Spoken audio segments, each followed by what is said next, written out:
Karibu katika mwendelezo wa jinsi nilivyokutana na mwanamke jini Kariakoo, Dar es Salaam. Na hii ni sehemu ya pili. Katika sehemu ya kwanza tumeishia pale ambapo baadaye yule jamaa ukabidhiwa namba na yule mwanamke ambao ni jini. Sawa, na wakaweza kukutana location ya Mwenge, na baadaye ya kuonana na kuweza kumuona yule mwanamke amefika kwa wakati pale, na wakaweza kukaa katika meza moja na kuanza mazungumzo. Na kabla ya kuanza mazungumzo akamwambia agize kinywaji, lakini yule mwanamke akasema hapana, mimi sina shida ya kinywaji, asante sana, nina maji yangu tu ambayo hapo nimetembea nayo. Na yule mwanaume akaamua kuagiza kinywaji naye kiraini tu cha kawaida, na hapo akaanza mazungumzo. Anakuambia mara tu kabla ya kuanza mazungumzo, kwa kweli yule mwanamke ile siku nilimuona kwa hali ya utulivu sana. Kumbuka siku ya kwanza nikutana naye yule mwanamke nilikutana naye Kariakoo, na nikaweza kumuomba namba na ilikuwa haraka sana. Kama unavyofahamu Kariakoo, wale watu ambao wanafahamu Kariakoo nadhani mtanielewa. Anasema hivyo kwamba kunakuwa na watu wengi na hakuna utulivu wa mazungumzo. Kwa ilikuwa ni kama haraka tu tukapeana namba na tukaondoka, lakini haamui nilivyoweza kukutana naye tena kwa mara nyingine. Aisee, yule mwanamke nilimuona ni mzuri mara tatu zaidi ya ile siku. Kwanza kabisa nilipata fursa ya kuweza kumkaribia. Tuko hivi ana kwa ana, tunatazamana wawili, tunatazamana kwa macho na tunaweza kuzungumza. Anasema yule mwanamke alikuwa ni mweupe sana, na anasema msimuliaji kwamba naamini nikisema ni mweupe sana naeleweka, ni mtu ambaye ana hata doa moja katika mwili. Najua mnaelewa tukisema kwamba ana hata doa, ni mweupe asilia. Mtoto ni mweupe, ana nywele nyeusi kasuka vizuri. Na zani hapa sizungumzi ule weupe wa watu ambao wananunua vipodozi dukani, hapana. Yule alikuwa ni tofauti sana, na anazidi kusisitiza, anasema nikisema kwamba mweupe naomba nieleweke kwamba ni mweupe. Yule mwanamke alikuwa ni mweupe afu mzuri mno. Alikuwa ni mzuri mno ambapo hata yeye akimwangalia hata zile kasoro za haraka hazioni kabisa kwa yule mwanamke. Na anakuambia katika hali ile alipomtazama vizuri yule mwanamke, anakuambia iliniingia hali sasa ya kutokujiamini. Nikasema huyu mwanamke kweli nitamweza. Ile siku nilimuona wa kawaida sana, lakini leo naona kama uzuri kazidi mno. Huyu mwanamke kweli nitamweza. Akamwangalia jinsi ambavyo amesuka zile nywele, mwanamke amependeza kweli kweli, mwanamke wa mweupe kapendeza, na mwanamke ambaye yani anaonekana ni mzuri kweli kweli. Jamaa nakwambia ilinipa sana mashaka ile, nikasema kweli naweza nisimudu. Lakini baadaye nikasema kwamba yani hata kama mtaji wangu ufe tu, na hawezi ukafa mtaji wangu Kariakoo, yani niko tayari kumhudumia huyu kwa pesa zote ambazo atakuwa anazitaka, nitajitahidi. Anakuambia alijipa moyo ndani ya moyo wake mwenyewe, huko akawa anawaza pale akiwa anamwangalia yule mwanamke. Sasa basi yule mwanamke anakuambia kuwa mchoyo wa story, alipigisha sana story licha ya kwamba amekutana pale, hakuweza kukaa kama bubu, akawa anapiga naye story 1 2 3, na baadhi ya maongezi ambayo aliweza kuyazungumza pale, wakajuliana sehemu ambazo wanaishi. Mwanamke akajitambulisha akasema mimi kwa jina lake sitamtaja, lakini yeye alitaja jina lake, na baadaye akasema mimi naishi Mbezi ya Kimara. Sawa, lakini naishi na mdogo wangu. Akasema hivyo, mdogo wangu wa kike naishi naye kule. Wewe je? Jamaa akawa amemwambia na mimi pia naishi Magomeni. Mimi naishi Magomeni na sijaoa kwa kweli, na nafanya biashara Kariakoo pale, nina duka langu pale Kariakoo la nguo, na vijana wangu ambao nafanya nao kazi. Na jamaa akaweza kujitambulisha pale vizuri sana kusudi ile mwanamke amuone. Anakuambia nilijitaja vile kusudi ile mwanamke asije kaniona labda huyo choka mbaya. Sawa, baadaye pale yule mwanamke akawa ametabasamu tu, akasema sawa, nashukuru kukufahamu. Sawa, nashukuru sana kukufahamu. Basi baadaye kujuliana sehemu ambazo wanaishi pale, na wakaweza kuongea vitu vingi sana. Na jamaa anasema sikuchelewesha hapa, nikamwambia kwa kweli siku ya kwanza nimekuona. Jamaa anakuambia nilitoa mistari ile siku sana. Akamtongoza yule mdada kwa mara nyingine, akamwambia bwana, mimi nakupenda sana na ikifaa tuishi wote. Yaani kama unaishi na mdogo wako uliponiambia, na mimi pia nakaa peke yangu, mimi nakuomba sana, na nikitaka kabisa tuishi wote pamoja, wewe na mimi. Sawa, akaweza kumshushia mistari. Anakuambia alimshushia mistari kwa upole sana yule mwanamke. Na yule mwanamke baadaye mwanamke akajibu kwamba akasema haina shida kuhusu hilo, na ndio maana hata mimi mwenyewe pia nimefika. Nikiwa labda sina nia ya kuwa na wewe au sina nia ya kusikiliza chochote nisingefika hapa. Bwana, jamaa anakuambia aliona ni mtu mmoja ambaye ana bahati sana kubaliwa na yule mwanamke mzuri namna ile.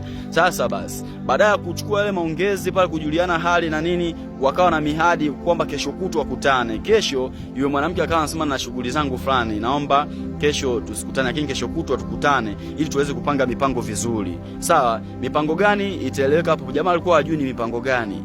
Baadaye pale walivyoweza kuachana, yule jamaa akaanza kumwambia pale, basi naomba nikuchukue mara moja nikakuache hata nyumbani, karibu na nyumbani au nje, nikakuache uende.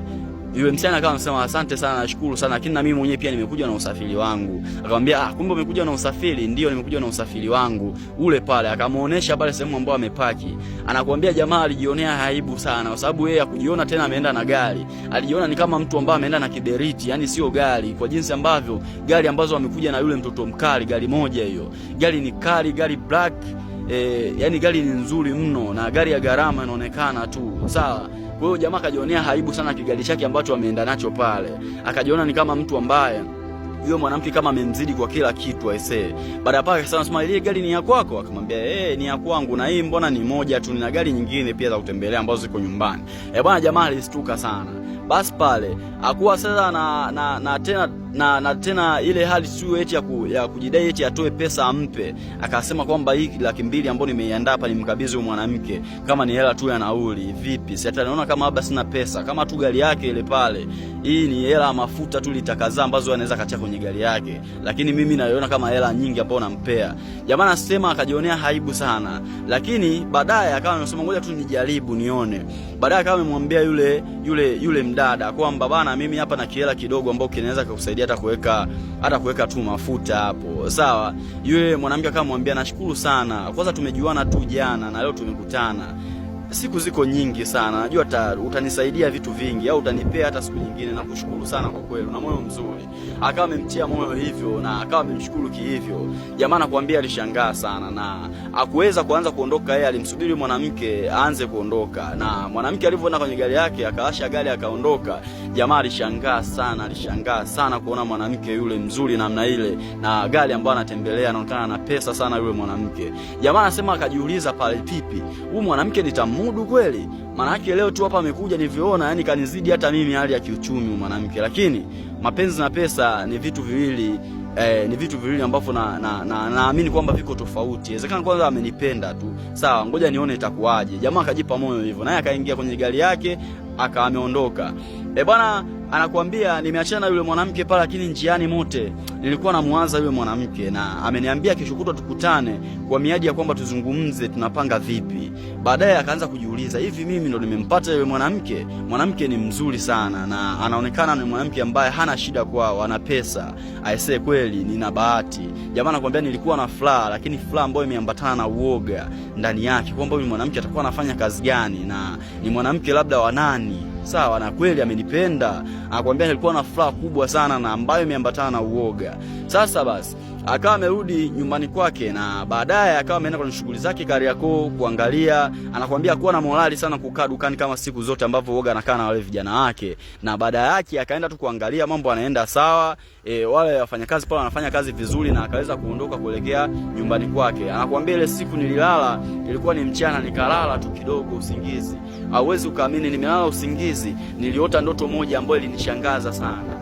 Yaani nimelala tu usingizi ule mchana nyumbani, nikamotea yule mwanamke, ni kama nimekutana naye afu tunafunga ndoa sehemu ambayo yani kuna matajiri wengi ambao wamekusanyika wengi sana. Na badala ya hapo yani watu wanakula chakula. Kuna watu ambao wanakula wali wa kawaida, na kuna watu ambao wanakula wali wa kawaida, na kuna watu ambao wanakula nyama ambazo zimekaangwa, zimechomwa, lakini wameshika vikombe. Vile vikombe ndani yake kuna damu ndio ambao wanafanya kama kinywaji. Sikuweza kuwatathmini wale watu ni watu wa namna gani, lakini watu ambao wamekuwa wamepambika ni wazuri, wengi ni wazuri, wanaume kwa wanawake wako wengi sana, ni wazuri kweli. Na yale mahali ambapo tumefungia, ile sehemu ambapo tumefungia ndoa, palikuwa ni mahala pazuri sana ambapo panang'ana.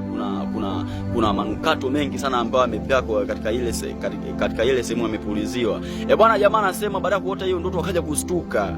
Amekuja kustuka, anasema ina maana haya ni mawenge tu ambao namfikiria yule mwanamke au vipi? Sababu ameota kwamba ni mtu ambaye amefunga naye ndoa pale na sehemu ile ambapo kuna utajiri. Lakini kitu ambacho kilimshtua ni kwamba watu wanakula nyama huko wanakunywa damu, jambo ambalo liliweza kumshtua sana yule jamaa. Kwa mara kwanza anakuambia alianza kuwa na wasiwasi wakati huo, lakini akajipa moyo akasema hii inawezekana tu ni ndoto kama ndoto zingine. Mimi namuanza sana yule mwanamke, na ndio inawezekana inapelekea mpaka mimi niweze kumuotaota, kwa sababu namuanza sana yule mwanamke, ni mzuri sana kwangu. Sasa basi kitu ambacho kiliendelea katika sehemu ya 3